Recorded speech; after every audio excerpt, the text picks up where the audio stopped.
வணக்கம், நான் ஸ்ரீகாந்த், பெங்களூரில் இருந்து. இன்றைக்கி நம்ம என்ன பார்க்க போகிறோம்னா, பயோஎன்சைம் எப்படி செய்யலாம் அப்படி தான் நம்ம பார்க்க போகிறோம். பயோஎன்சைம் செய்கிறதுக்கு நம்மளுக்கு என்ன தேவைப்படுறதுன்னு பார்த்தீங்கன்னா, முக்கியமாக ஒரு ஏர் டைட் பிளாஸ்டிக் டப்பா, ஒரு பிளாஸ்டிக் கண்டெய்னர், அப்புறம் அதுக்குள்ளே போடுறதுக்கான தண்ணி தேவைப்படுறதுங்க. அப்புறம் வீட்லேயே கழிவு, இன்றைக்கி நாங்கள் சாத்துக்குடி சாப்பிட்ருக்கோம். ஸோ சாத்துக்குடி தூள் நம்ம யூஸ் பண்ணிகிட்டு இருக்கோம். அப்புறம் பார்த்திங்கன்னா நாட்டு சர்க்கரை. ஸோ முக்கியமான இன்க்ரீடியன்ட்ஸ் என்னென்னு பார்த்தீங்கன்னா, தண்ணி, பழத்தோல், சாத்துக்குடி தோல், நாட்டு சர்க்கரை. இதை வச்சு நம்ம பயோஎன்சைம் தயாரிக்க போகிறோம்.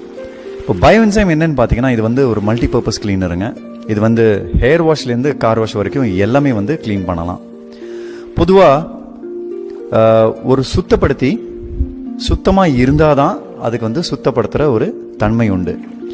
பழைய காலத்தில் நம்ம தாத்தா பாட்டி எல்லாம் ஏரியில் தான் போய் குளிச்சாங்க, அங்கே தான் துணி துவைச்சாங்க, பாத்திரம் வலிக்கிருக்காங்க.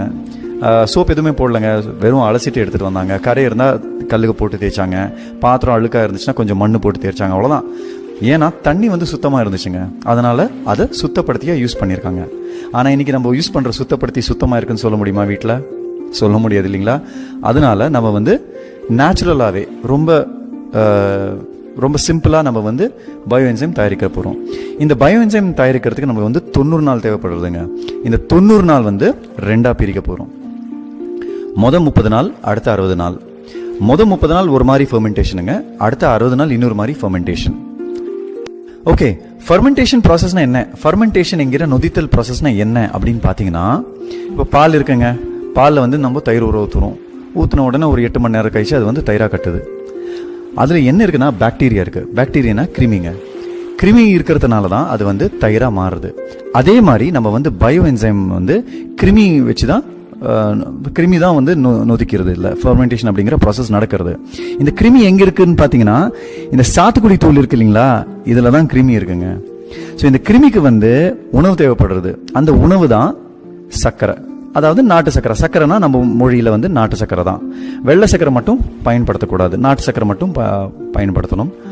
நாட்டு சர்க்கரை பயன்படுத்தலாம், கரும்பு சாறு பயன்படுத்தலாம், கருப்பட்டி, வெல்லம், பொடி வெல்லம், அச்சு வெல்லம், மண்டு வெல்லம், எது வேணாலும் நம்ம எனி டைப் ஆஃப் ஜாகரி நம்ம யூஸ் பண்ணலாம்.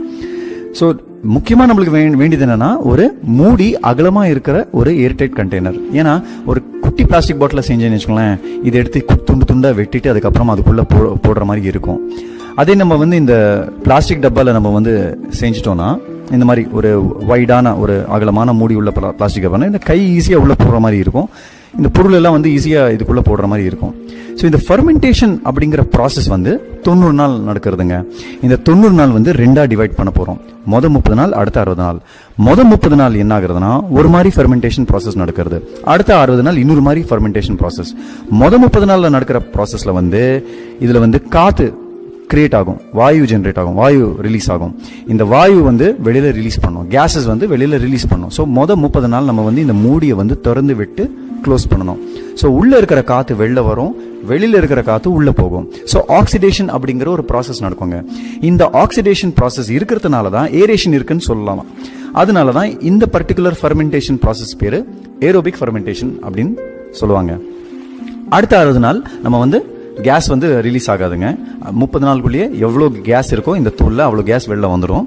அடுத்த 60 நாள் நம்ம இது ஏர் டைட்டாக அப்படியே மூடி வச்சிடணும். டைட்டாக அப்படியே மூடி வச்சிடணும். வீட்டுக்குள்ளே எங்கே வேணாலும் வச்சுக்கலாங்க. கிச்சனில் வச்சுக்கலாம், பாத்ரூமில் வச்சுக்கலாம், பெட்ரூமில் வச்சுக்கலாம், ஹாலில் வச்சுக்கலாம், பால்கனியில் வச்சுக்கலாம், எங்கே வேணாலும் வச்சுக்கலாம். ஆனால் டைரக்ட் சன்லைட்டில் மட்டும் வச்சுக்கக்கூடாதுங்க. டைரக்ட் சன்லைட்டில் வச்சா கூட பயோஎன்சைம் தான் ஆகுங்க. ஆனால் என்னென்னா, அது பியர் மாதிரி ஸ்மெல் அடிக்கும், அவ்வளோதான். அது ஒரே ஒரு காரணத்துக்காக தான் நம்ம வீட்டுக்குள்ளேயே நிழலையே வச்சுக்கலாம். ஸோ அடுத்த 60 நாள் இது ஏர் டைட்டாக வச்சுட்டிங்கன்னா, டோட்டலாக 90 நாளுக்கு அப்புறம் நம்மளுக்கு பயோஎன்சைம் ரெடி ஆகும்.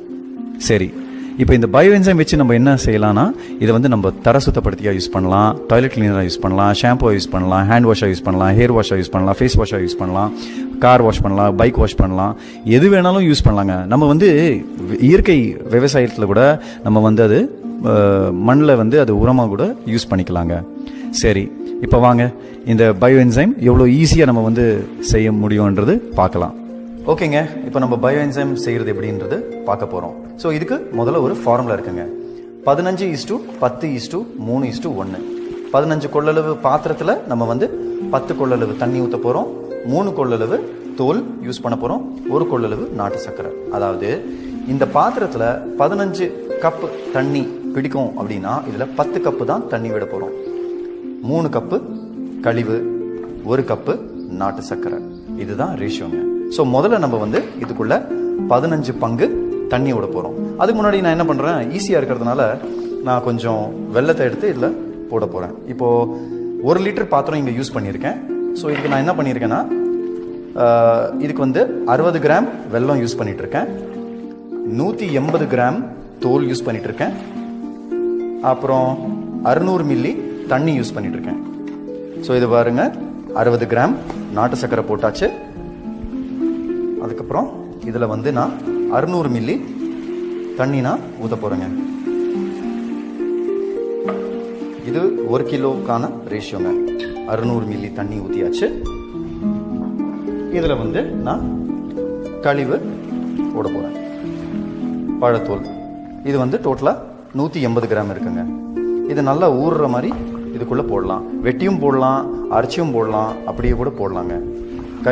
இந்த மாதிரி நீங்கள் கையில் கூட இப்படி கிழிச்சும் போடலாம். எப்படி உங்களுக்கு சௌகரியமோ அப்படி நீங்கள் வந்து போட்டுக்கலாம். இங்கே நான் வந்து அவ்வளோ தேவையில்லை, ஏன்னா மூடி அது அகலமாக இருக்கிறதுனால இது டைரெக்டாகவே போட்டுடலாங்க. அவ்வளோதான். ஸோ மொத்தமாக 180 கிராம் கழிவு இதுக்குள்ளே போட்டாச்சு.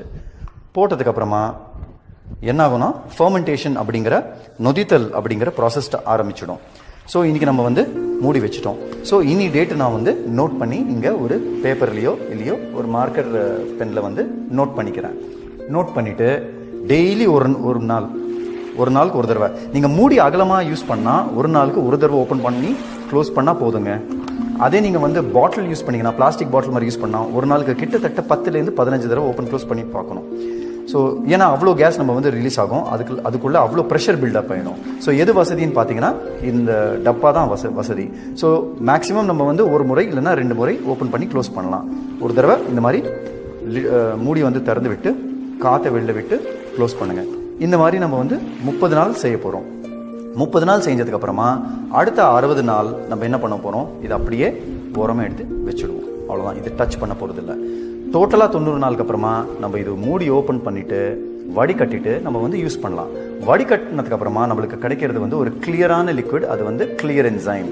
அதுக்கப்புறம் மீறி இருக்கிற இந்த சாத்துக்குடி தோலை வந்து அரைச்சிட்டு நீங்கள் வந்து திக் பல்ப்பாக நீங்கள் செஞ்சுக்கலாம்.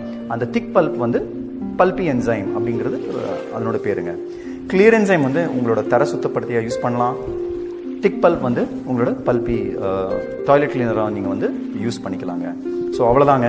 பயோ என்சைம் செய்கிறது எப்படிங்கிறது இது ஒரு ஷார்ட் அண்ட் ஈஸி வீடியோங்க. இதுக்கப்புறம் இந்த பயோ என்சைம் வச்சு நம்ம என்னெல்லாம் தயார் செய்ய போகிறோமோ அடுத்த வீடியோவில் நம்ம வந்து பார்க்கலாம்.